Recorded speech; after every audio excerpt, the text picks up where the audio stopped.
figure that he'd given out at the weekend.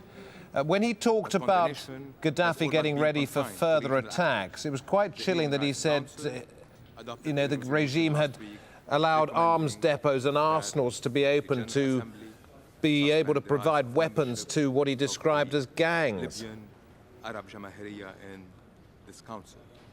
Yeah, and those are reports that have been kind of going on the last couple of days. Gangs, his supporters in country, but then also these mercenaries that we've heard a lot of reports about from other countries in Africa being brought into Libya to fight the protesters, to fight the anti-government protesters around the country. We've heard that quite a bit, and that is the big concern right now. You know, even when you talk about a no-fly zone and the potential of that, or potential of a military blockade, it's what's in the country right now and those willing to fight with Gaddafi and against these anti-government protesters. That's the main concern, and I think that's what the Secretary General was talking about, that what's in the country right now, the weapons there, that is a big, big threat to the stability, obviously, but things even getting worse than they are right now, the violence even getting worse. Because when you know, as we've been seeing from all the AlJazeera reporters in Libya right now, Gaddafi's supporters are being squeezed into certain areas, so that's going to be a big concern for them. Okay, the conversation continues at the UN General Assembly. The vote later on whether to expel Libya from the UN Human Rights Council. Frost Over the World is next.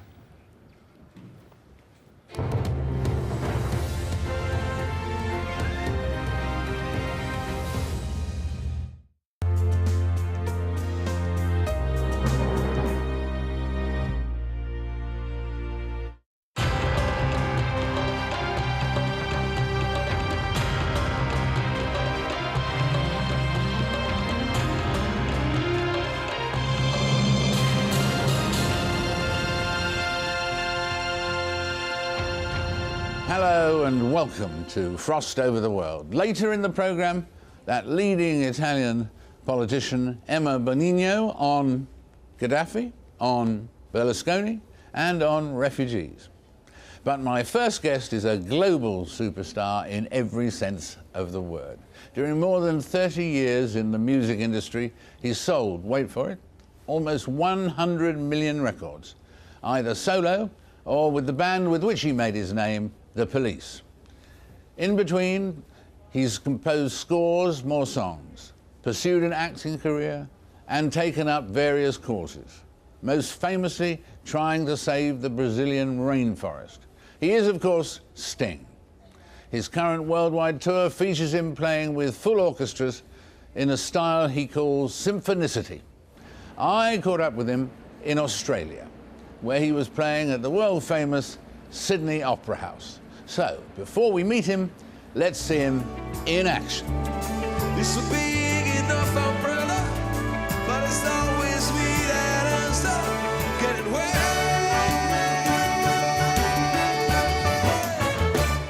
Every little thing she does is magic. Everything she do just turn me on. Even though my life before was tragic, now I know my love for her goes on. Every little thing she does is magic. Everything she do just turn me on. Even though my life before was tragic, now I know my love for her goes on. Tell me, it's great to see you again, and if you were filling in a form which said occupation on it for passport or something like that, would you put first and foremost composer, rock star, activist? What would be the first thing? Musician. Musician. That would cover. Musician is what I always wanted to make a living at, just to be a musician. I thought that was a very honourable profession. I still do.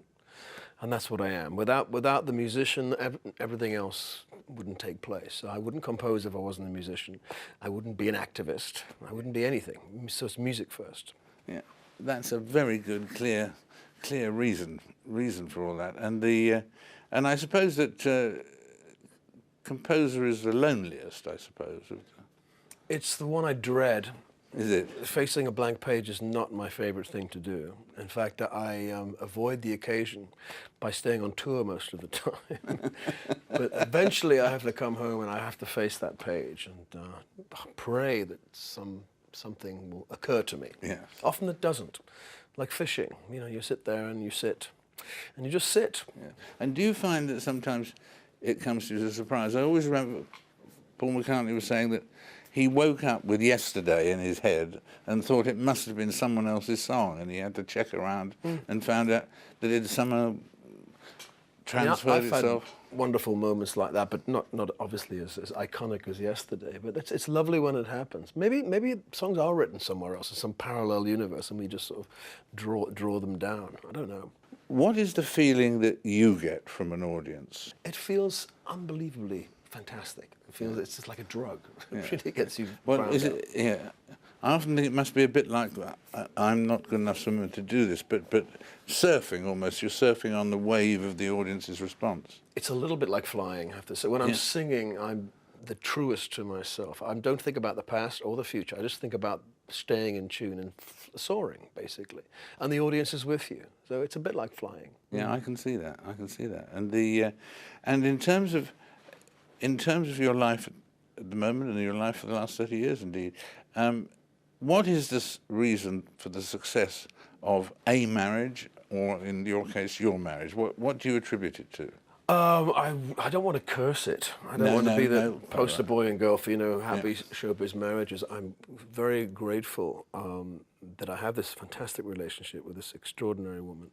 She's not sick of me yet, but that may have something to do with me being away so much. That's the magic. I mean, there's a balance there. I think without the touring, I'd go crazy. Without the marriage, I'd go crazy too. So I need that balance. And she's very strong.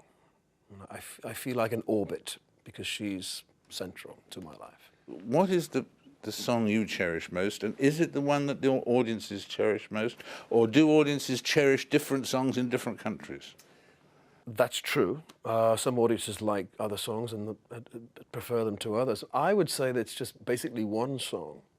I'm singing the story of my life, or my creative life.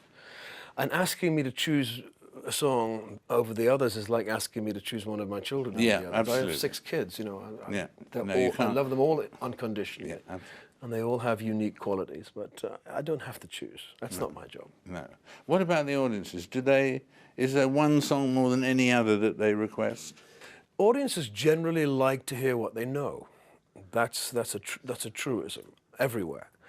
But my job is to challenge them a little bit, to bring them things that they don't quite know and then get to know. So my job is to bring new stuff into the room and say, look at this. I know you like that, but here's something else. That's my job.